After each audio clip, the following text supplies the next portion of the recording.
புது வருடத்தின் முந்தைய தினத்தில் ரெக்கார்டு விற்பனையுடன் மாவட்டத்தில் அரசு மதுபான கடைகள் ஜனவரி 31 4,14,54,740 மதுபானம் விற்பனை செய்யப்பட்டுள்ளது. இந்த முறை கட்டப்பனை அரசு மதுபான கடைகள்தான் விற்பனையாளர்கள் முதல் இடத்தில் உள்ளது.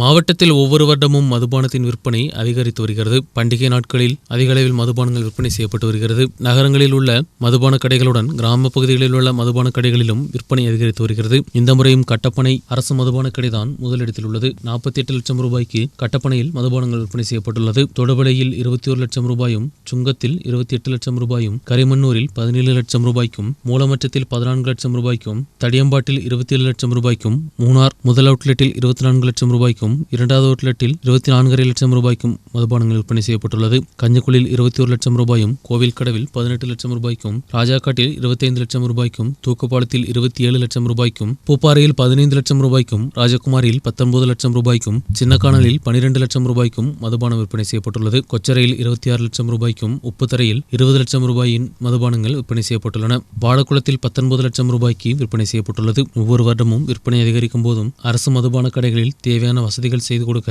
அதிகாரிகள் தயாராவதில்லை என்ற புகாரும் எழுந்துள்ளது. News desk, media net.